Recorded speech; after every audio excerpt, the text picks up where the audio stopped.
Good morning 7th class. देखिए क्या करना है, अपने को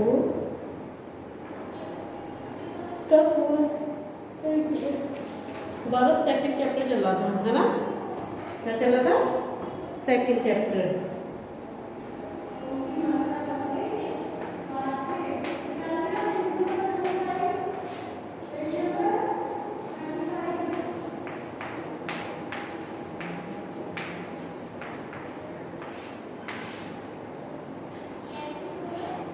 ये है वर्ण विचार।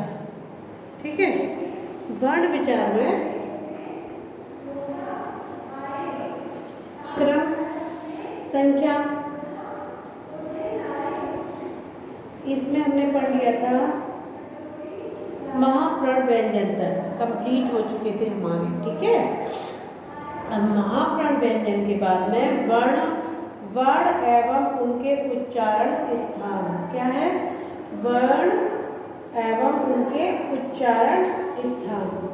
तो देखिए क्रम संख्या तो वो 1 2 3 4 5 जो आते हैं वो चाहते हैं। उच्चारण अवयव जैसे कंठ, तालु, मूर्धा, दंत, ओष्ठ, कंठ और तालु, कंठ और ओष्ठ। कंठ है, तालव्य, मूर्धन्य, दंत, ओष्ठ, कंठ, तालव्य, कंठोष्ठ। अ आ क ख ग घ ड़ अ ह ह आ इ च छ ज झ श त्र। सॉरी, सब अलग अलग है। और इसमें स्वर और व्यंजन भी है। ठीक है, अगर ध्वनियाँ भी है तो सबका अलग अलग है। इसमें एक तालिका आपको बनानी है, वो तो आपको ही बनानी पड़ेगी। ठीक है, जिसमें कि 10 पॉइंट है। 10 पॉइंट में आपको ही बनाना है, ना कि मुझे बनाना है। तो तालिका मैं आपको दिखा देती हूँ, आप अपने हिसाब से बनाइएगा। ठीक है, ये देखिए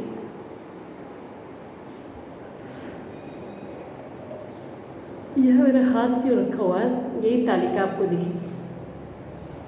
इसमें क्लियर नहीं दिख रहा है, जो मेरी उंगली के ऑरेंज कलर से लिखा हुआ है, ये तालिका है। इसके पेज को हम पलटेंगे तो इसके पीछे भी दिखेगा। ठीक है, तो देखिए पीछे तो 3 पॉइंट है। कितने पॉइंट है? 3 पॉइंट है, ज़्यादा नहीं है। तो प्लीज़ ये देखिए, ये है जैसे दंत, ओष्ठ, नासिका, नाक, मुख और नाक, ये 10 पॉइंट हो जाएंगे। फिर उसके बाद में जो हम पढ़ेंगे अन्य वर्ण पढ़ेंगे। ठीक है, क्या पढ़ेंगे? अन्य वर्ण। हिंदी वर्णमाला में 2 व्यंजन ण और ढ ऐसे भी हैं जिन्हें परंपरा के अनुसार व्यंजनों के साथ रखा जाता है, किंतु ये अन्य वर्ण माने जाते हैं। ये कभी भी शब्द के आरंभ में नहीं आते, जैसे पढ़ना, पढ़ाना, पीड़ा, पीड़ी, बड़ा, बढ़ा आदि। ठीक है, अगत वर्ण हिंदी में कुछ ध्वनियाँ दूसरी भाषाओं से भी आई हैं। ऐसी ध्वनि को अगत वर्ण कहते हैं।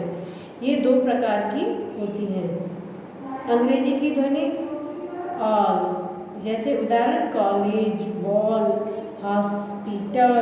जो इसके ऊपर जो एक वो लगा होता है ना, जैसे हॉस्पिटल लिखते हैं तो उसके ऊपर एक लगा देते हैं इस तरीके से। अरबी फारसी की ध्वनि कैसे होती है?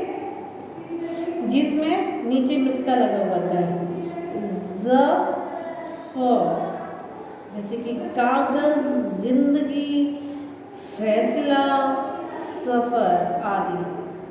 भाषा की शुद्धता और क्षमता बढ़ाने के लिए आगत वर्णों का प्रयोग किया जाता है, जैसे सजा, दंड और सजा, सजावट में अंतर स्पष्ट करने के लिए नुक्ते का प्रयोग आवश्यक है। तो हम लोग क्या करते हैं, इसमें नुक्ते का प्रयोग करते हैं। स्पष्ट करने के लिए।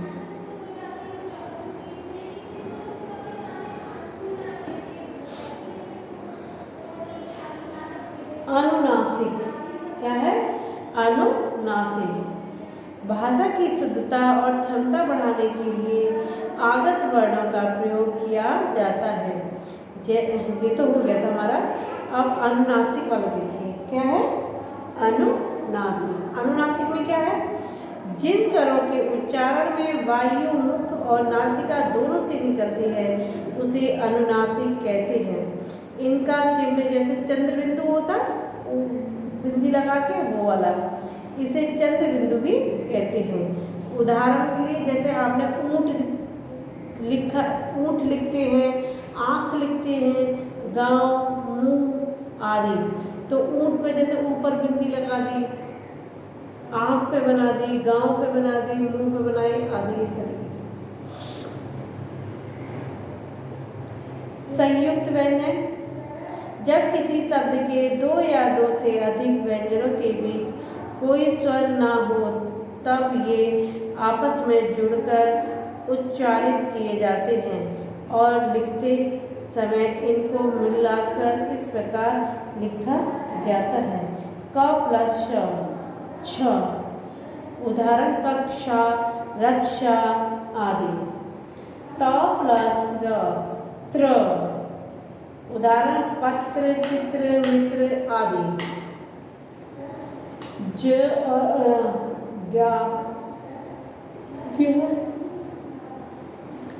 ज्ञान, विज्ञान, यज्ञ आदि। स प्लस र, कटुश्र। उदाहरण श्रम, उदाहरण श्रवण, परिश्रम आदि। कभी कभी स्वर रहित व्यंजन एवं स्वर वाले व्यंजन भी आपस में मिल जाते हैं। ये शब्द भी संयुक्त व्यंजन ही कहलाते हैं, जैसे स्वास्थ्य, प्यार, मुक्त आदि। फिर इसमें है द्वैत व्यंजन। द्वैत्व का अर्थ होता है दोहरा या दो बार। जब स्वर रहित व्यंजन अपने ही जैसे दूसरे व्यंजन से मिलता है तो उसे द्वैत व्यंजन कहते हैं। जैसे क, आधा क होता है ना, क आधा क पूरा क। पक्का, मक्का, चक्की आदि। च। उदाहरण बच्चा, सच्चा, कच्चा आदि। फिर ब, अब्बा, गुब्बारा, बब्बर आदि। म, अम्मा, चम्मच, मम्मी आदि। और न, अन्न, खिन्न, भिन्न आदि। इस तरीके से।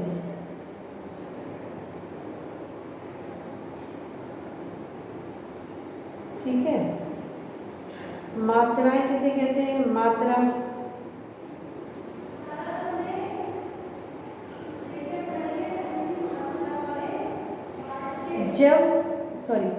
स्वर जब व्यंजनों के साथ मिलते हैं तो अपना रूप बदल लेते हैं।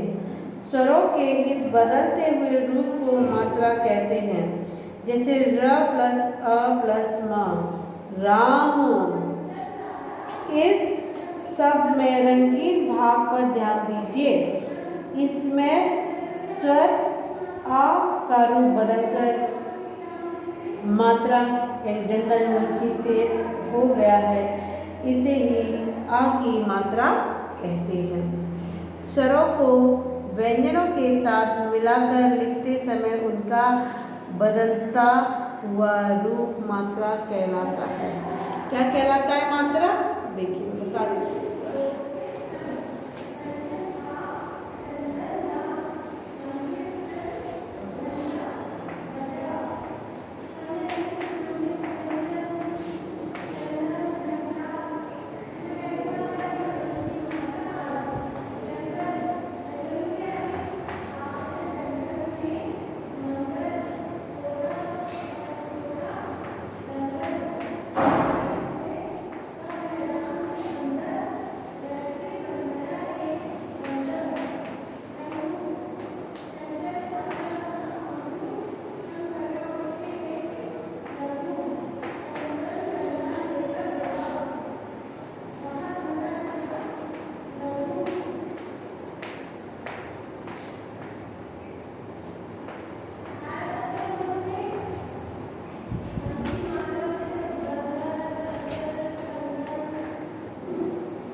बदलता हुआ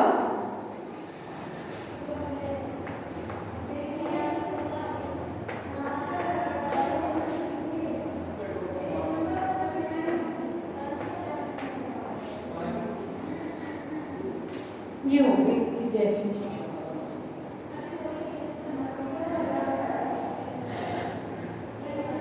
देख लीजिए।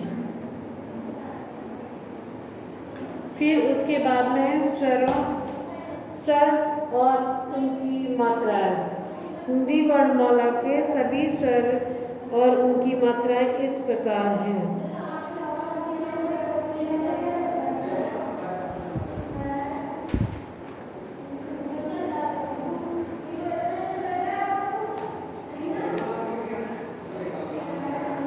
ये देखिए,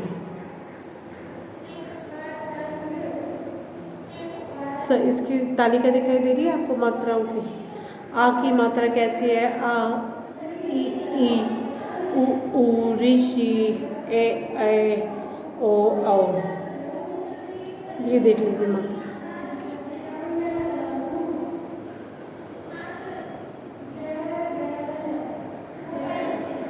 इस तरीके से, ठीक है। ये सारी मात्रा है, ठीक है। आप लोग कर लीजिएगा इसको, ओके। चलिए, ठीक है ना, कंप्लीट कर लीजिएगा इनको। वो पहली वाली तालिका जो दिखाई थी वो वाली और ये वाली दोनों तालिकाएं कंप्लीट